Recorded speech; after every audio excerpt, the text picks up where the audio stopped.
विद्यार्थियों, आज हम सूक्ष्म शिक्षण पर चर्चा करेंगे। सूक्ष्म शिक्षण यानी कि माइक्रो टीचिंग। सूक्ष्म शिक्षण जो है सभी टीचिंग विषयों के सिलेबस में दिया गया है, इसलिए यह सभी छात्रों के लिए बहुत ज्यादा उपयोगी है। सूक्ष्म शिक्षण के प्लान भी बनवाए जाते हैं जब आपकी टीचिंग प्रैक्टिस होती है।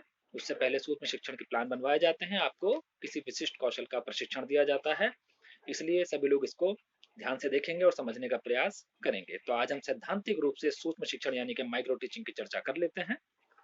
सूक्ष्म शिक्षण का जो कॉन्सेप्ट है, सबसे पहले स्टैनफोर्ड विश्वविद्यालय के प्रोफेसर DW एलन ने 1963 में दिया था।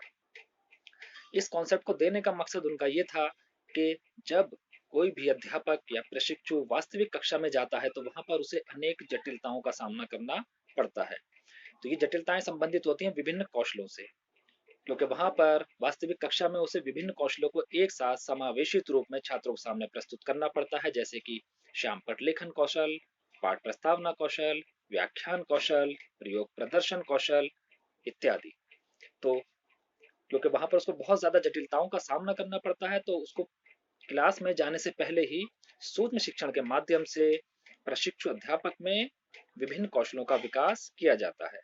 अब जैसा कि सूक्ष्म शिक्षण नाम से स्पष्ट है, शिक्षण का लघु रूप। तो इसमें होता क्या है कि एक लघु पाठ योजना को लघु समय में लघु छात्र समूह के सामने शिक्षण करना होता है, पढ़ाना होता है। इसका मकसद क्या होता है?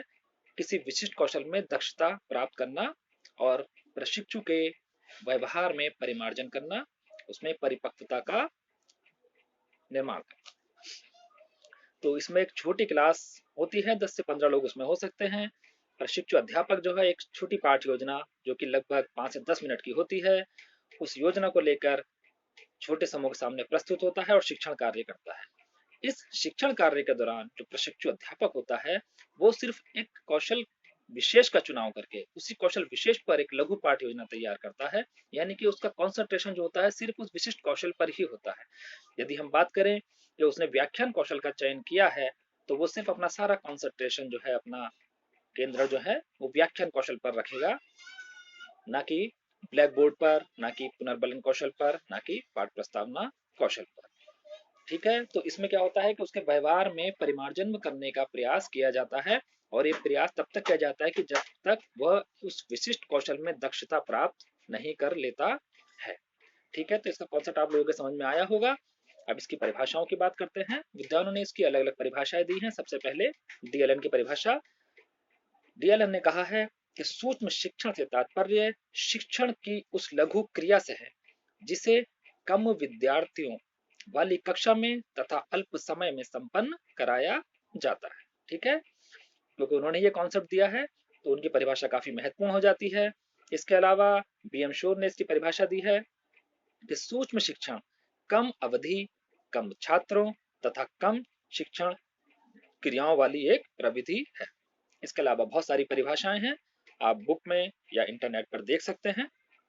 तो यहाँ तक मेरे ख्याल से आप लोगों को सूक्ष्म शिक्षण का कॉन्सेप्ट समझ में आ गया होगा। अब सूक्ष्म शिक्षण की विशेषताएं क्या होती हैं, इन विशेषताओं के बारे में बात करते हैं। सबसे पहली विशेषता इसकी आती है कि सूक्ष्म शिक्षण जो है प्रशिक्षु अध्यापक के व्यवहार में परिमार्जन करता है, परिवर्तन करता है। दूसरी है विशेषता इसकी कि ये कम खर्चीली विधि है जो कम समय में प्रशिक्षु अध्यापक के व्यवहार में परिमार्जन करती है तथा उसे विशिष्ट कौशल में दक्षता प्रदान करती है। ठीक है, तीसरी विशेषता इसकी है कि इसके अंतर्गत विभिन्न शिक्षण कौशलों का अभ्यास कराया जाता है। अगली विशेषता इसकी आती है कि ये सेवारत तथा पूर्व सेवारत सभी अध्यापकों के लिए समान रूप से उपयोगी है। अगली विशेषता जो कि बहुत महत्वपूर्ण है कि सूक्ष्म शिक्षण में प्रशिक्षु अध्यापक को तुरंत ही फीडबैक यानी कि पृष्ठ पोषण दिया जाता है।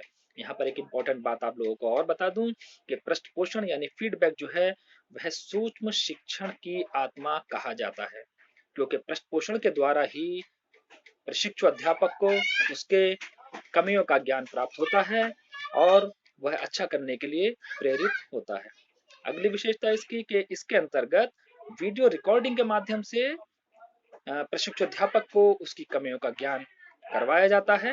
वो अपनी कमियों को वीडियो रिकॉर्डिंग के माध्यम से देखता है जहाँ पर वीडियो रिकॉर्डिंग की व्यवस्था नहीं होती है, वहाँ पर निरीक्षक या पर्यवेक्षक एक निरीक्षक पत्र पर उसकी समालोचना करता है, वहाँ पर अपनी टिप्पणी करता है और शिक्षण सत्र समाप्ति के उपरांत प्रशिक्षु अध्यापक को उन कमियों से या उसकी खूबियों से, उसके गुणों से अवगत कराता है ताकि वो उसमें सुधार करे। इससे उसे पुनर्बलन मिलता है।